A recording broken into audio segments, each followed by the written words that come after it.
Hey guys, welcome back to the channel. Today we're going to have a discussion about waiting until marriage. Things no one tells you about. Are you ready? You better be ready.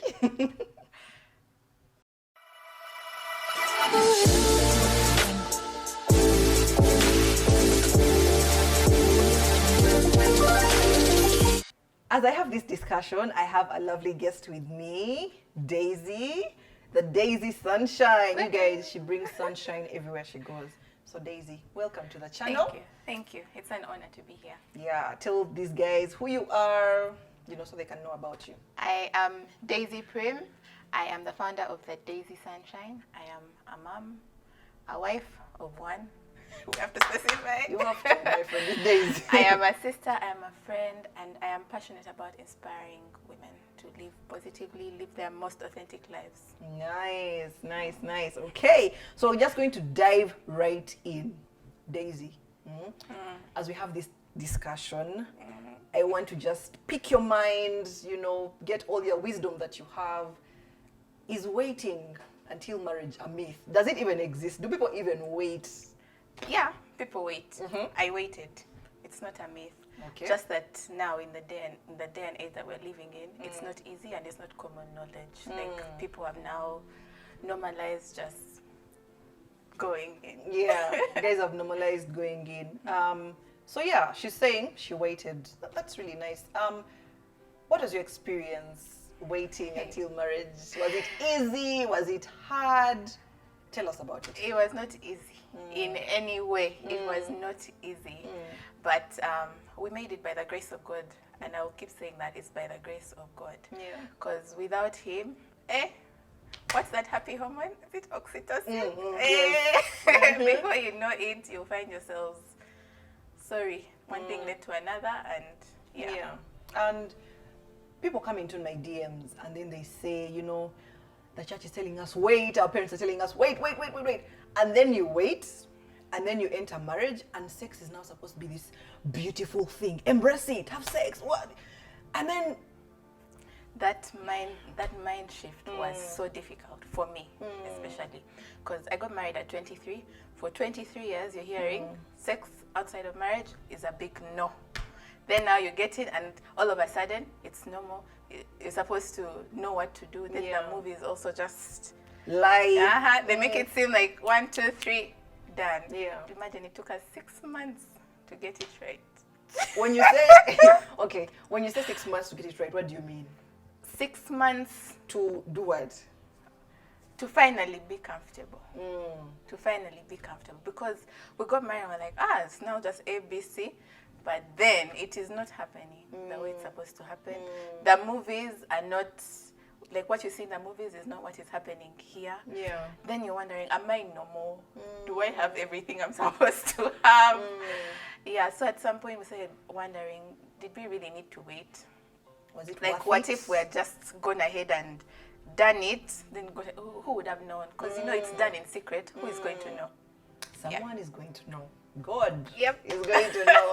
Yeah, so what helped you to kind of get to that point where you're comfortable with each other, with your spouse, and are enjoying it? This is the beauty of waiting. When you wait and you've finally gotten married to this person that you love, the person that you feel safe with, no matter how many times you blunder, you know that you are safe. You know that they're not going to go and shout about it on some platform, blast you on social media, but you know that you're safe to make mistakes, to learn and unlearn. Yeah, I think that's what made it easy to learn as we went along during our marriage. Yeah, I keep telling people that sex gets better in marriage because you're trying to learn together. It's not you're with this person and then then you've changed. You don't know what went well, what didn't go well. You can't evaluate. And no one is evaluating you like that, like on a mega platform. There was a time a list went out of people that they called easy. Like you're now in that place where no one is going to know my business. I am safe with this person. No matter how many mistakes I make, I am safe. Yeah. Also, I would like to know, why should people wait? Because we talk about waiting, but why? What's that real reason why we should wait? You know, sex blurs the lines. If you're dating somebody and you've already crossed that sexual boundary, then they do something that you consider a red flag, you're going to ignore it because you have that cup pleasure, or you're even saying, now if I chuck him, I lost my virginity to him, like he's my first. So you keep trying to normalize the red flags, accept them, and try to live with them, yet you know they're your red flags. You're going to compromise on your, what's it called? Principles. Your values, because you feel like I've already given it there, I've invested. It's like I'm invested time. I've invested. So this got small thing. He does this. It's okay. Let me live with it. Someone was even telling me, like, I have groomed this guy, like I have molded my guys. So how do I move away from him after all these years? I've invested 4 years. How am I going to move away from this? Yeah. But I think also another important thing that we can't forget. I know waiting is hard. I've been there. I know waiting is hard. But the principle, what does God say? I think for me, that's the foundation that I would love ladies out there to know, women out there to know that God says wait. And sometimes you fall, get yourself back up. You know, if you want to walk in line with God and be pure and all those things in His sight, I think it's something that is really good. I don't know what you think about those spiritual, what they call connections. I don't know. Is it true? What do you think? Ties. Yeah, those things. Yeah, so that's something that we had when we were dating intentionally for marriage. Soul ties, because you know, sex is something that happens within your body. So there's a connection in every part of your being, the soul, the spirit, your heart, your mind, your body. That connection is so hard to break. That's why you'll find, especially for us women, if you've had a sexual relationship with someone and you break up, it's going to be so hard to forget that person. You keep thinking every time you get intimate, maybe with someone else, you're going to. I think that's another thing also. If when you don't wait, or a challenge that can happen is if you're with your partner, because there are people who say, guy, he's not like, you keep comparing. How come he's not as, the other one used to lift you up and throw you, and then this one is not gentle. He's gentle, he's calm and collected. You're thinking, I'm missing something. Exactly. You know, or you feel like your partner is not good enough. And yet, it's that because you're comparing, which actually causes issues. Light bulb moment with Lisa's friend. Did you know that you can't hum while holding your nose? Let's try it.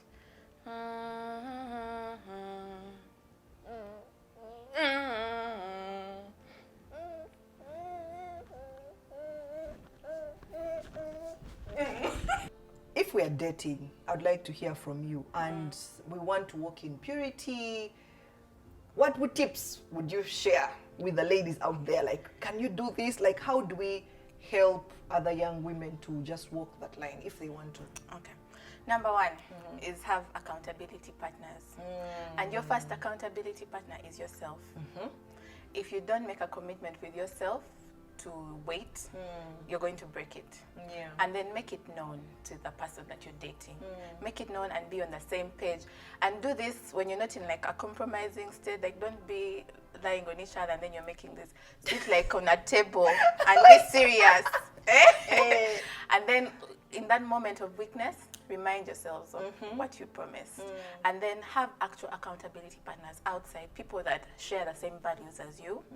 And then if you're going on a date and you know you're going to maybe be in this house by yourselves, let them know that we're on a date and we're here. So when it's done, they're asking you, how did that go? So it's okay to go to his place. It's okay if you know your principles. But if you know that you're weak, please just meet at restaurants. Cafe Javas. Only. That's it. Yeah, have those boundaries set and let them be known. Because you cannot set boundaries and they are not known. So tell him, I want to wait until marriage, and that's that on that. So what do we do about it? How do we move going forward?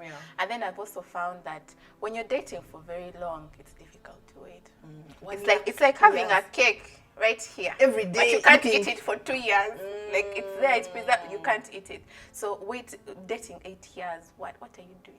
What are you? It becomes hard, and then one day you sleep and You're like, anyway, 8 years, it's like we are married. Yeah, it's like we're married. Let's just Yeah. do it. Yeah. I think I also like what you say, and that's something that is very close to my heart. Knowing your value, like sometimes we enter relationships and we do not know our worth, and then you enter a relationship and you're just going with the You're wind. You're following. following. He's saying we do this, you're going. Like, yes. Yes. So I think it's important that know who you are and your values before you actually enter the relationship, so that even as you're choosing the person, the kind of person you're choosing is in line with you. Like you've talked about these things, you say, okay, we are dating purposefully, I'm going to wait. So have those conversations so that it's actually easy. So that when you enter there, no one is shocked. Hey, You're supposed to give me give me some, you know? Yeah. And when people wait, people have, the world is speaking, the world is talking, and because everyone is saying it's okay, it's your body, and of course it's your body and all that, but our body belongs to God. Yeah, it's so a temple. what do you have to say to people who are feeling a bit, people are laughing at me, or people will mock me because I'm a virgin, or I'm waiting, people call me silly, people are saying, my friend, you're not cool. What I would say is let them laugh. You know the thing is that virginity is not written on your forehead. Be a virgin and then just... No, we can't talk, people are judging for you, have nothing to contribute. You contribute your theory. But let them know that I'm waiting. Contribute your theory. Yeah. And at some point, you won't be a virgin forever. You won't be a virgin forever. But don't give in to the peer pressure of having sex just because everyone is having it. Because it's your body. No one is living in your body. The soul ties that will be created are with you. So decide what it is that you want. Decide what it is that you want as Lisa. If I wait, this is the goal. This is what I want. And stick with it. At some point, you'll get married and you won't be a virgin anymore. Yeah. And all that hype of wanting to trust me, even in marriage, now they'll be tapping you, but you don't want. Yet before, you were dying to have the thing. And I think the world has made not being a virgin uncool. Yeah. But that's where the world is taking us. The good things should be uncool, and then the not good things are all of a sudden are glorified and all these things. So I like what you say, stick to why you're doing this. Yeah. And there's an example I had. It was sad. So this lady was on campus and she was waiting until marriage, but her friends used to laugh at her and say, hey, now we'll be serious. Because people have this whole thing of, you'll not be experienced. To enter marriage, you need to be experienced. And yet there's something I learned, that it's about sexual commitment, not sexual experience. You commit to this person and then... So she was in her final year of campus. She had been dating her boyfriend without giving anything, but the pressure was too much. How can you leave campus without... And then the first time she had it, I think they used a condom or something. She got HIV. Her first time. After waiting for all that time. So I'm not saying everyone is going to get, but I'm just saying it was such a bad experience because she listened to the pressures of the world. Because your journey is not everyone's journey. That's true. Don't try to copy people's journey. Even me, I want to be like, no, just do you. So it was... Oh my goodness. It was terrible. Imagine your first time, and yet you had a party you waited on for all this time. Yeah. So I think don't give in to the pressures and all that. And I think that's the beauty with waiting in marriage, because you now know your status. You know this person's values. It's just that safety. Like you're in a safety bubble. No matter what happens, I know this is my person. If I get HIV, I know where I got it from. Yeah, that's right. Yeah, that's true. Yeah. So again, with the gap that we have, you've entered marriage and you say you're both virgins and you don't know what to do. How do you... I just want to help people just, close that gap. How was your journey like to get to the 6 months where you're comfortable? Like what steps did you put in place so that people don't feel like, it's not worth it, I'm going to suffer anyway. How can we get them there? It's a lot of vulnerability. You have to be able to communicate on a vulnerable level. Like tell him, I'm not comfortable doing this. I'm not yet comfortable. I'm feeling pain, or I don't want to do it now because maybe I'm still sore. Let's wait. But just constant communication. even during like constant communication, being willing to learn and unlearn. Like, don't go in with things written in stone. Go in willing to learn, because you're two imperfect people trying to come together. And okay, that's nice. So I like that you're both learning. No one is coming like a kafu. No one is No one to knows. compare No, to, yeah, no one except coming. the movies. Exactly, except movies. But when you're coming in to learn and you're practicing with this person every day, how about speaking to other people? Can you speak to someone who has been in marriage longer to support you, to help you? Yeah. That's something that we actually also did. We read books. There's a book called The Act of Marriage. Yeah. We read that book. We spoke to so many married people that whose values we knew were aligned similar to ours. We spoke to them. We learned a lot. Some people even did practical, like someone gets onto a chair and shows what you. to do. Yeah, I think that's kawa. Like, you're married, someone is showing you like. It was a joint effort, and we finally got to it. So surround yourself with people that Like-minded. Yeah. That's nice to know. So Daisy, what if someone is there and they want to wait now, but then they now want to change and not want to wait? Is it kind of still the same? Like, you know, that guilt can overpower you and you feel like, you know, it's okay, I've done it already, let's move on. But like, can you start afresh? Yes, you can start afresh. It's never too late. Just set those values, set your boundaries, make them known, and start waiting again. Like, the grace of God is sufficient.